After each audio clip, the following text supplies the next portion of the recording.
तो कोरोना के खिलाफ देश भर की जंग जारी है। देश में आज 29,435 संक्रमित मामले हो गए हैं। 5 राज्यों में 79 से ज्यादा मौतें हुई हैं, प्रतिशत से ज्यादा ही मौतें हुई हैं और सिर्फ 15 शहरों में 60% मामले आ रहे हैं।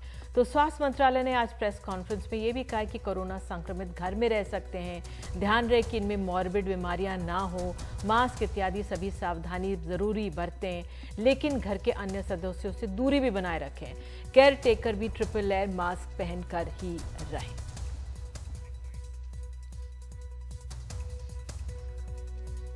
पिछले एक दिन में अगर हम देखें तो देश में 1543 नए केसेज आए हैं, जिससे कि हमारे टोटल कंफर्म केसेज की संख्या अब 29,435 हो चुकी है। और अगर हम देखें कि जो हमारे केस एक्टिव मेडिकल सुपरविजन में हैं, तो उनकी संख्या 21,632 है। अब तक पिछले 24 घंटे में 684 patients have been found cured, जिससे कि हमारा टोटल लोग जो क्योर हुए हैं वह संख्या 6,868 हो चुकी है। इससे हमारा रिकवरी रेट करीब 23.3% इस टाइम समय हो गया है, जो कि एक बहुत ही प्रोग्रेसिव इंक्रीज है। मैं फिर से आप लोगों की दृष्टि में लाना चाहूंगा कि कोविड-19 के लिए आज देश में क्या दुनिया भर में भी कोई अप्रूव थेरेपी नहीं है। And plasma therapy is one of the therapy which is being experimented with. However, so far there is no evidence to support it as a treatment. यह अभी भी एक्सपेरिमेंटल स्टेज पर है। इसका कोई एविडेंस नहीं है कि इसको ट्रीटमेंट के रूप में इस्तेमाल किया जा सकता है। यूएस एफडीए ने भी इसे एक एक्सपेरिमेंटल थेरेपी के रूप में ही देखा है। आईसीएमआर ने एक नेशनल स्टडी को लॉन्च किया है ताकि वह इस थेरेपी की एफिकेसी के बारे में स्टडी कर सके। इसलिए इस विषय में यह क्लैरिफाई करना बहुत जरूरी है, अति आवश्यक है कि जब तक कि आईसीएमआर अपनी स्टडी को कंक्लूड ना कर ले, रोबस्ट साइंटिफिक प्रूफ अवेलेबल ना हो, तब तक इस थेरेपी को केवल हम या तो रिसर्च या ट्रायल पर्पस के लिए ही उपयोग करें।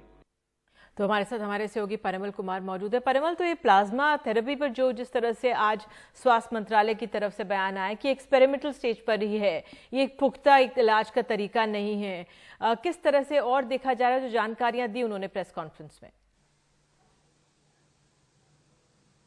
देखिए, कई सारे हॉस्पिटल आगे बढ़कर आ रहे थे और वो प्लाज्मा थेरेपी के जरिए दावा कर रहे थे कि मरीज ठीक हो रहे हैं। मरीज को हमने देखा भी कि मरीज ठीक भी हो रहे हैं, लेकिन लव अग्रवाल ने साफ किया कि ये दावा करना ठीक नहीं है, क्योंकि आईसीएमआर ने करीब 15-20 दिन पहले कुछ एप्लीकेशंस मंगवाए थे, जिसमें करीब 99 इंस्टीट्यूट के एप्लीकेशन उसके पास आए थे क्लिनिकल ट्रायल को लेकर, जिसमें 30 को मंजूरी देनी थी। फिलहाल 2 इंस्टीट्यूट को मंजूरी मिली है, एक तो राजस्थान में और दूसरा गुजरात में, जो हमारी जानकारी है। यानी इन्हीं के जरिए ये मुमकिन हो सकता है कि क्लिनिकल ट्रायल किया जाए और किसी नतीजे पे पहुंचा जाए। जब तक नतीजे पर नहीं पहुंचते हैं तब तक अगर कोई कर रहा है तो फिर उसको इलीगल भी करार दिया है। लव अग्रवाल ने कहा कि ये इलीगल है, इसको आप लीगल नहीं मान सकते, क्योंकि अभी तक इसको लेके ये प्रूवन थेरेपी नहीं है और आईसीएमआर ने ग्रीन सिग्नल नहीं दिया है। तो उस रिसर्च का हमें इंतजार करना चाहिए जो क्लिनिकल ट्रायल इनके जरिए होगा आईसीएमआर के जरिए, तब उसके बाद इसको आत्मसात करना जरूरी है। ऐसे अगर कोई कर रहा है तो वो सीधे तौर पर इलीगल करार दिया है।